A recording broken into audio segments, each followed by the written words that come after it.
برادران عزیز، اللہ رب العزت کا بڑا احسان ہے، بڑا کرم ہے کہ اللہ رب العزت نے ہم سب کو جو ہے دنیا میں بھیجا ہے اور ایمان والا بنا کر کے بھیجا ہے۔ دیکھو، جو اللہ رب العزت نے ہم سب کو دنیا میں بھیجا ہے، یہ دنیا میں اللہ رب العزت نے ہمیں ہمیشہ رہنے کے لیے نہیں بھیجا، بلکہ کچھ مختصر سی اللہ رب العزت نے زندگی عطا فرمائی ہے، اور اس زندگی کو پوری کر کر کے یہاں سے جانا ہے۔ ہم سب کو معلوم ہے کہ ہم سب کے بڑے بھی چلے گئے اور ایک دن ہمیں بھی جانا ہے، اور ہمارے بعد ہماری اولادیں، ہماری نسلیں بھی جو ہیں یہاں سے چلی جائیں گی۔ کیوں؟ اس لیے کہ یہاں رہنا جو ہے ہمیشہ کے لیے نہیں ہے، بلکہ یہاں تو وقتی طور پر اپنی زندگی، اپنے سانسوں کو پورا کر کر کے جو ہے چلنا ہے۔ جیسے کوئی مسافر ہوتا ہے، چند دن کے لیے سفر پر جا رہا ہے، تو وہ تھوڑا سا سامان رہتا ہے، اس کے ساتھ میں تھوڑا سا اوڑھنا بچھونا رہتا ہے، اور وہ جو ہے سفر پر اسے لے کر کے نکل جاتا ہے۔ تو ایسے ہی جو ہے ہم بھی دنیا کے اندر جو ہے یہ ہم سفر پر ہیں۔ اب ہمیں یہاں جو ہے ہمیشہ رہنا نہیں ہے،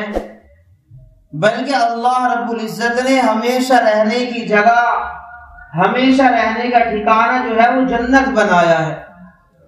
اور یہ بتلایا ہے کہ دنیا کے اندر جو ہے غم بھی لگے ہوئے ہیں، پریشانیاں بھی آئیں گی، دنیا کے اندر جو ہے بڑی بڑی مشقتوں کا سامنا کرنا پڑے گا، لیکن جب دنیا میں آ جاؤ گے تو یہاں کا رہنا بھی ہمیشہ، دنیا کا کھانا بھی ہمیشہ، اور وہاں کا سونا بھی ہمیشہ، اور وہاں کوئی چیز جو ہے ختم ہونے والی نہیں ہے، کیونکہ بے شمار اللہ رب العزت کی وہاں نعمتیں ہیں۔ بندے کے لیے وہاں نعمتیں اللہ رب العزت کی میسر ہوتی رہے گی، جس چیز کو آدمی کا جی کر رہا ہے، جیسے بھی آدمی جس کو چاہے، جو پھل کھانا چاہے یا جو بھی چیز حاصل کرنا چاہے، کیونکہ اللہ رب العزت نے وہاں جو ہے ہمیشہ کے لیے رکھنا ہے، تو وہاں جو ہے ہم ہمیشہ رہیں گے، یہاں سے ایک دن سفر کر جائیں گے۔ اس لیے ہم جب یہاں رہیں، دنیا کے اندر یہ جو تھوڑی سی زندگی ہے، اس کو آپس میں بڑے پیار اور محبت کے ساتھ میں جو ہے لے کر کے اور نبھا کر کے چلنا ہے، کہ ہم سے جو ہے کسی کو تکلیف پریشانی نہ ہو جائے، ہمارا پڑوسی جو ہے بھوکا نہ رہ جائے، ہمارے پڑوسی کو کوئی پریشانی نہ ہو جائے۔ اس لیے اللہ کے نبی کے بعد، سرکار دو عالم صلی اللہ علیہ وسلم کے وصال کے بعد، جانے کے بعد جو ہے حضرت ابو بکر صدیق رضی اللہ تعالیٰ عنہ کو خلیفۃ المسلمین بنایا گیا۔ اب حضرت ابو بکر صدیق رضی اللہ تعالیٰ عنہ جو ہے خلیفۃ المسلمین بنے ہیں، اور بننے کے بعد جو ہے مجمع کو اکٹھا کیا اور صحابہ کرام سے مشورہ کیا، اور مشورہ اس چیز پر کیا کہ صحابہ کرام کو ترغیب دلانے کے لیے فرمایا کہ دیکھو صحابہ، اللہ کے نبی دنیا سے چلے گئے ہیں، اور جو ہے مدینے کے اندر بہت سارے آدمی باہر کے رہنے والے جو ہیں مدینے میں آ رہے ہیں، زندگی گزار رہے ہیں، اور یہ ممکن ہے کہ میں ہر آدمی کے پاس جاؤں، ہر آدمی کی خبر گیری لے کر کے آؤں، اس لیے کہ میں کچھ گھروں کے پاس جاؤں بھی، لیکن کچھ گھر رہ بھی جائیں گے۔ اللہ کے نبی کا امتی جو ہے بھوکا سو رہا ہے، کوئی ننگے کی حالت میں ہے، کوئی بچہ پریشان ہے، کوئی بوڑھی عورت پریشان ہے، تو مشورے میں بات یہ چل رہی ہے، حضرت ابو بکر صدیق رضی اللہ تعالیٰ عنہ یہ معلوم کر رہے ہیں کہ صحابہ تم یہ بتلاؤ کہ تم کتنے گھروں کی جو ہے ذمہ داری لے رہے ہو۔ تو صحابہ کرام جو ہیں لکھوا رہے ہیں، اور حضرت ابو بکر صدیق رضی اللہ تعالیٰ عنہ ایک پرچے پر، ایک کاپی پر لکھ رہے ہیں کہ 20 گھروں کی ذمہ داری ان صحابہ کے پاس ہے، 10 گھروں کی ذمہ داری ان صحابہ کے پاس ہے، اور حضرت ابو بکر صدیق رضی اللہ تعالیٰ عنہ جو ہے لکھتے چلے گئے۔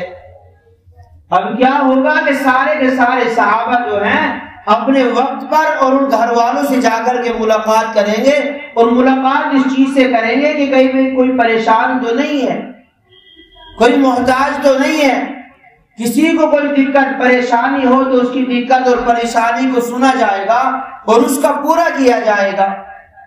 لیکن ایک صاحب جو ہے آگے بڑھے اور بڑھ کر کے فرمایا حضرت ابو بکر صدیق رضی اللہ تعالیٰ عنہ سے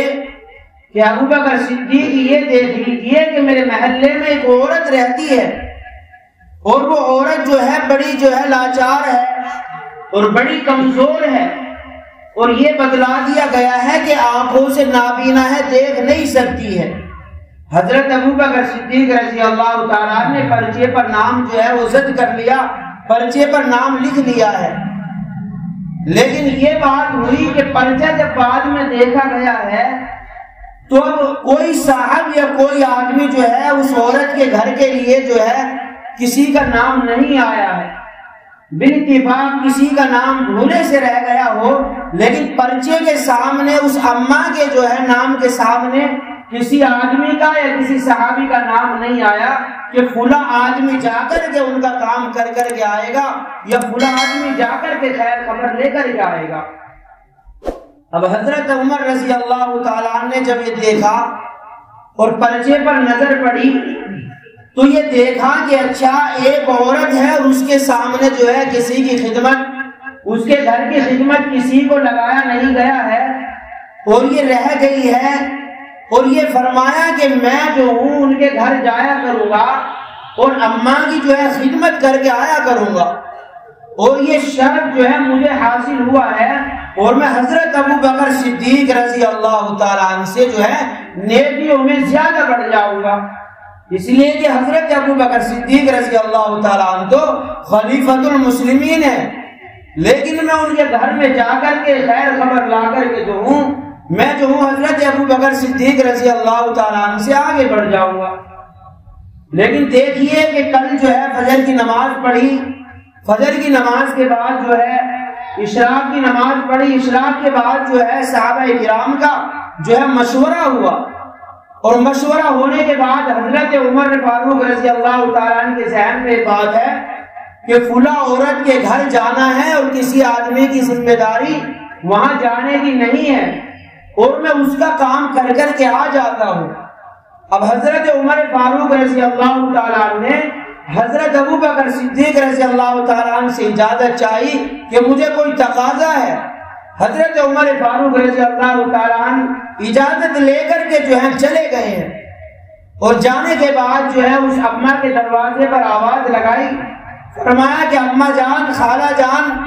میں تمہارا خادم آیا ہوں، خدمت کرنے کے لیے آیا ہوں، آپ ذرا جو ہے پردے میں آ جائیے۔ اب بوڑھی اماں نے جو ہے بلایا ہے، اور حضرت عمر فاروق رضی اللہ تعالیٰ عنہ کو اندر بلا کر کے فرمایا کہ آپ کتنے بڑے اچھے آدمی ہیں، کتنے بھلے آدمی ہیں، آپ کیسے دوسروں کی فکر لیتے ہیں۔ فرمایا حضرت عمر فاروق رضی اللہ تعالیٰ عنہ نے، اماں میں آپ کا خادم ہوں اور میری یہ ذمہ داری ہے، اماں میں آپ کا کھانا بنا کر کے جاؤں گا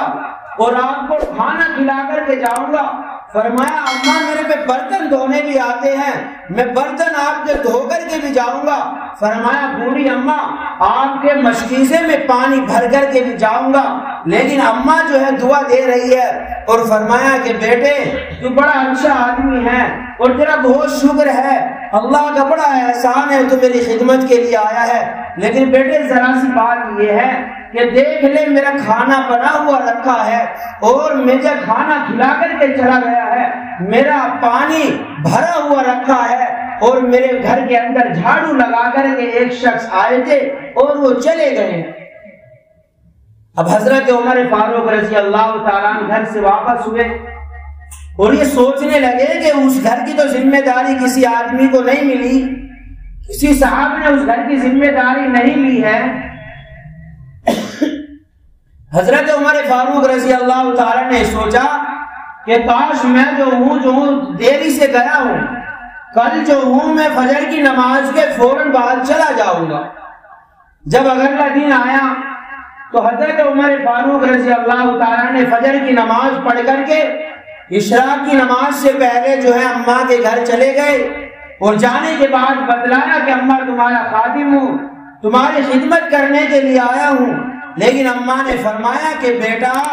تم سے پہلے آ کر کے ایک شخص میری خدمت کر کے چلا گیا، میرا کھانا بنا کر کے گیا ہے، اور فرمایا کہ بیٹا مجھے کھانا کھلا کر کے گیا ہے، اور دیکھو برتن میرے دھو کر کے گیا ہے، اور جھاڑو لگا کر کے چلا گیا ہے، اور فرمایا کہ دیکھو پانی بھر کر کے چلا گیا ہے۔ لیکن حضرت عمر فاروق رضی اللہ تعالیٰ عنہ جو ہے سوچ رہے ہیں اللہ یہ کیا چیز ہے، اللہ یہ کون سی آفت ہے، کیا آسمان سے کوئی فرشتہ آ کر کے اس بوڑھی اماں کی خدمت کر رہا ہے، اس کا کھانا بنا رہا ہے، یا اس کے جو ہے روٹی بنا رہا ہے، جھاڑو آ کر کے لگا رہا ہے، آخر کیا بات ہے؟ حضرت عمر فاروق رضی اللہ تعالیٰ عنہ جو ہے سوچ میں پڑ رہے ہیں کہ آخر یہ کیا بات ہے، کیا ماجرا ہے۔ فرمایا حضرت عمر فاروق رضی اللہ تعالیٰ نے کہ کاش مجھے دیر ہو جاتی ہے، کل میں فجر کی نماز نہیں، نہ اشراق کی نماز، بلکہ تہجد کی نماز آدھی رات پڑھ کر کے جو ہوں اماں کی خدمت کے لیے آ جاؤں گا۔ اب اگلا دن جب آیا، حضرت عمر فاروق رضی اللہ تعالیٰ عنہ نے جو ہے آدھی رات کو تہجد کی نماز ادا کی، اور نماز ادا کرنے کے بعد جب دروازے پر پہنچے تو دروازے پر ایک شخص کو دیکھا، اور جب ایک شخص کو دیکھا تو چیخ ماری اور چیخ نکلی، اور فرمایا کہ اے ابو بکر صدیق رضی اللہ تعالیٰ عنہ میں کبھی آپ سے نیکیوں میں آگے نہیں بڑھ سکتا۔ تو حضرت ابو بکر صدیق رضی اللہ تعالیٰ عنہ نے فرمایا عمر فاروق ذرا آہستہ سے بات کرو، اس لیے کہ مدینے کے اندر گھروں کے اندر آدمی آرام فرما ہے، ہمارے بولنے کی وجہ سے کہیں کسی کی نیند میں خلل نہ پڑ جائے، کوئی آدمی نہ جائے۔ حضرت عمر فاروق رضی اللہ تعالیٰ نے فرمایا ابو بکر صدیق زمین جو ہے پتھریلی ہے، نوکیلی زمین ہے، آپ کے پیر میں کنکر لگ جائیں گی، چپل پیر میں پہن لیجئے، آپ اپنے چپلوں کو ہاتھ میں کیوں لے رکھا ہے؟ فرمایا عمر فاروق میں چپل پیر میں پہن لوں گا، میرے چلنے سے چپلوں کی آواز ہوگی، آواز ہونے کی وجہ سے کسی آدمی کی نیند خراب نہ ہو جائے، کسی کی آدمی کی آنکھ نہ کھل جائے، اس لیے میں نے چپل اتار رکھی ہے۔ حضرت عمر فاروق رضی اللہ تعالیٰ نے فرمایا کہ اے ابو بکر صدیق یہ عمر جو ہے آپ سے نیکیوں میں کبھی آگے بڑھنے والا نہیں ہے۔ میرے محترم بزرگ اور دوستو، اللہ کے نبی جو ہے سامنے کھڑے ہوئے ہیں، باہر نکل کر کے گھر میں سے کھڑے ہوئے ہیں، حضرت صدیقہ عائشہ رضی اللہ تعالیٰ عنہا بھی کھڑی ہوئی ہے، اور کھڑی ہونے کے بعد اللہ کے نبی نے آسمان کی طرف کو نظر اٹھائی، حضرت عائشہ رضی اللہ تعالیٰ عنہا نے فرمایا اللہ کے نبی کوئی ایسا بھی آدمی ہوگا کہ اللہ کے پاس ان تاروں سے زیادہ نیکی لے کر کے جائے گا؟ تو حضرت اللہ کے نبی نے فرمایا اے عائشہ صدیقہ رضی اللہ تعالیٰ عنہا کہ ہاں ایسا آدمی بھی اللہ کے پاس پہنچے گا کہ ان آسمان کے ستاروں سے زیادہ نیکیاں ہوں گی، اور وہ اور کوئی نہیں بلکہ وہ عمر فاروق رضی اللہ تعالیٰ عنہ ہوں گے۔ اب حضرت عائشہ صدیقہ رضی اللہ تعالیٰ عنہ بڑی تعجب سی بات میں ہے